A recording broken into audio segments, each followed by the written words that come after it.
Hello and welcome to DTLT Today. I'm Andy Rush, and once again, I'm alone on the cuddle couch. But today's show is a little bit different anyway. What we did previously today is record a Google Hangout. Zack Dowell from Folsom Lakes College in California is hosting the Innovation in Educational Technology Unconference. So some local attendees out there, plus Todd Conaway and Mikhail Greshovich, all of us got together in a Google drive-by hangout, and we talked a little bit about technology and personal networks, some experimental stuff. I did some editing because some of the audio didn't come through in quite the way that we wanted it. So what you get is kind of what's there, and you'll get the basic flavor of what we discussed about technology. So it's mostly experimental. We did kind of use the Google Hangouts, and we'll kind of just see how it goes. So we hope you enjoy it. Thanks for watching. We got Nicole and da-da-da-da-da. This is our third annual, hey, look at that. We get together twice a year, once at Folsom, our campus, and one at our sister campus, Sacramento City College, with innovative educator folks that are interested in technology and teaching and learning, and we talk in a freestyle way about all kinds of stuff. And so, cool. Why don't you, can you left to right introduce yourselves? And left to right for me is Andy. Can we start with you and then go to Mikhail and then to Todd? Tell us who you are and where you're calling in from and what you do, what you do. So first of all, yeah, thumbs up. Yeah. Okay. I'm Andy Rush. I am the new media specialist at the University of Mary Washington, and I'm simply here today to be an interloper, to watch this little happening and record it for posterity. Nice. Thank you. Welcome, Andy. Wow. I'm Mikhail Greshovich. I'm the director of the Schwartz Communication Institute at Broome College in New York. And I run a academic service unit / faculty program / instructional technology shop. And I am also here. I actually didn't realize I was walking in as an auspicious occasion. Happy to have you. Nice. We're getting a little bit of. We got a little bit of weirdness. We heard most of that. You're awesome. Is that what you said? You're the most awesome guy in the world. Yes. Yeah. And how about Todd? Am I up? Yep, you're up. Okay, I'm Todd Conaway. I am an instructional designer at a small school in the middle of Arizona. Nice. Welcome. For the benefit of the people in the room, all these people, all the people that you see up here are people that are what I consider my network and in my network, and we know each other from various online experiences, chief among them the DS-106 class that University of Mary Washington ran in the spring of last year, run by Jim Groom. But then, so I've actually met Mikhail, but in person, face-to-face, but the other two folks I haven't yet, but we will soon, right? Are you coming to NV12, Todd? Maybe? I don't think I'm in the state of Arizona for many years to come. Okay. What if I pick you up and we drive up? So I'm going to be like this.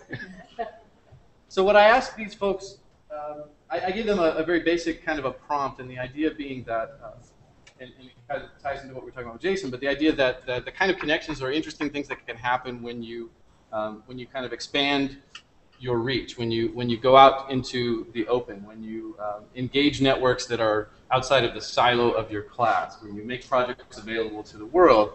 And so so I wonder if the folks on the other end of the Hangout, do you have any examples of powerful things that, yeah, jump in, Todd. I do, man. I got a whole presentation that I can do in like 4 minutes. Do it. You ready? I mean, I planned ahead. I took notes and everything. Nice. So I'm going to paste them all in the chat, and I'm just going to go through them. So here we go. And I'm going to call this Discovery by Accident in a scheduled world. So I've been a part of this cyber salon down in Phoenix for a couple of years, and it's a group of educators that do exactly what you people are doing in that room. They sit at tables with laptops, but they usually meet in a bar. But they do it once a month, and they do it religiously. And I was so impressed by the amount of effort that people were putting into this little group that I started one up here. And I've been doing mine up here for about a year. And so here's what it is. There's no real formal agenda. There's a personal investment because it's time out of your life and you're going to learn things relevant to your space. It's off campus, so it doesn't have these weird attachments that classrooms seem to engender. There's a high value on social learning, so not only do people learn how to use a tool, but they learn who other human beings are. Everybody contributes. That's less or more. There's no hierarchy, and it's very playful. It has all of the great qualities that I would kind of want to see in a classroom. So there's these cyber salons, and then more recently I've discovered these digital events. And Andy Rush over here is part of the DTLT Today program, which is unbelievable. And they every day they bring in people from the outside and share ideas on this thing called the internet. And I have been privy to 2 unbelievably random events involving the fellow there talking to you guys and Zack Dowell, sorry, and Mikhail here, and a guy named Brian Alexander, where just out of the blue, I learned amazing things and listened to really smart people say great things. And that was in this bus environment. But open courses have some of those qualities. Skype, certainly, if you have a Skype connection, can be, you're having your coffee and you see somebody's there and you can ask them a question. Zach's idea about this drive-by hangout is just perfect, It's this random event where you can come and share ideas and hear, I guess, unfortunately in your case, people like me yapping at them for about 4 minutes, and so that's what I got. Wow, that's great. Thank you. We appreciate that. See, you have an appreciative audience that's going to clap.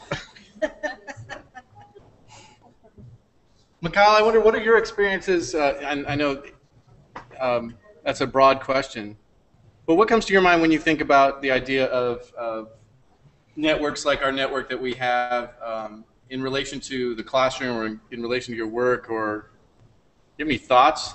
I know you do. Well, I started messing around with social networking. Maybe, I don't know, 3 years ago. I was bringing that stuff into my work, and I started meeting people like Zack and virtual Todd and Andy, the whole DTLT group. And what I find is really enriched my understanding of awesome. And I just find the ability to connect with other people and share ideas and exchange ideas have been hugely influential in the work that I do in terms of faculty development and curriculum. Because I feel like I'm learning in parallel with all the other BD stuff I'm doing, learning from people who share my interests, who want to play around with technology. This is something that, like, for example, today I saw that Andy and Todd and Zach were hooking up, and I clicked the button, here all you are. And now I'm going to hear what you have to say. I'm going to learn from you guys. And so I find this, these networks hugely useful, especially. Although it's taken a little bit of time for a little bit of people around me understand this stuff as not just kind of trivial diversion, rather something that can produce. And slowly, the information around me is starting to kind of get that. But there's something about this kind of serendipitous connection and just sort of random exchange of ideas that's tremendously powerful and very, very interesting. Let me ask you one thing, and I'm going to ask you a follow-up question, and I'm going to ask you to also crowd the mic when you respond, even if that means you have to do this goofy thing like that. Yeah, like that. Perfect. We want to see your eyebrows. So you mentioned the idea that sort of getting people to understand that these kinds of networks aren't solely a diversion, that they can be valuable, et cetera.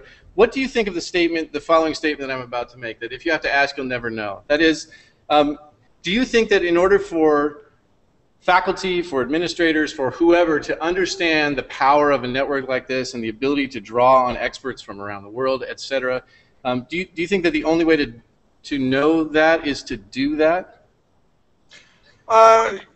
Well, I think that's where it starts, right? I mean, I think connecting in this way is useful for folks to understand potentially. But sometimes imagination isn't enough, and you have to kind of help people along to really get it. I do think, though, that if I were to bring people who are skeptical to sit next to me and take part in this conversation, I think that they would be compelled to listen to figure some stuff out. So yeah, I mean, I think doing it is easy. Good. Andy, do you have any thoughts on any of that? I know you're just a recorder. Well, and here's what I'm trying to do. Monitor everything with the recording, hear all the brilliant things that you're saying, and then have some input. What I can say is, and I'm not getting more freaked out with the echo stuff than others are. And before I go forward, can you mute your microphone, Zach? And I just want to test something real quick to see if this. Yes. Done. Perfect.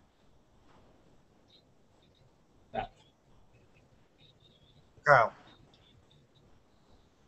right, I'm going to turn my mic on and ask you a follow-up question as well. So then do you bristle at the notion, the old school notion, that these relationships, these online relationships, you mentioned we've never met in person. Do you bristle at the notion that these relationships aren't real or are somehow lesser, or are they more, or do you have a take on that?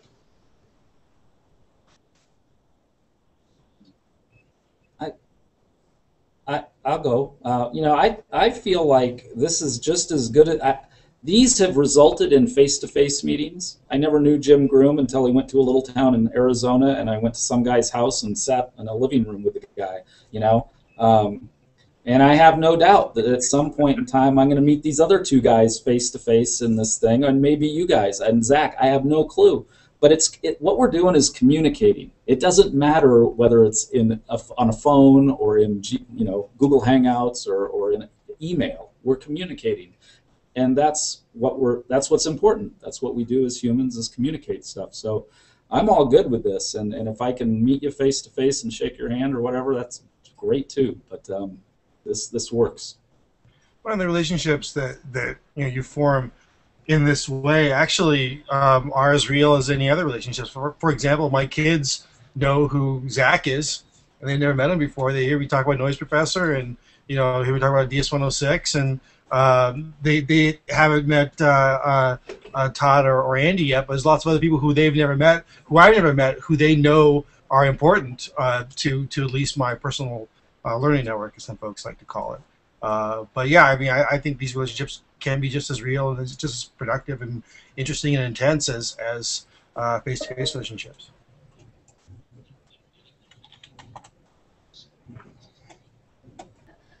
So does anyone in this room have any comments or feedback for these folks? Anything that comes to mind? What do we got going on?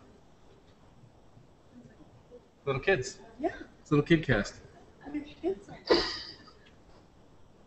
Well, Hey, yeah. The link I just put there in the chat window is a a video I did the other day trying to tell the story of my kid and her communication in this thing called the online environment, and it's a good 4 minutes 12 seconds of kind of how somebody younger than me uses tools to communicate and create on the thing called the internet. Thank you, Todd. I think we'll watch that as we move through the day. I want to thank you all so much. You're welcome. There's Hangouts then scheduled at other times as well. You're welcome to jump in whenever. And I thank you so much, and I think that everyone in the room thanks you so much. Thanks for coming. Yeah, I'll see you on Twitter. Thanks, gang. See ya. Bye.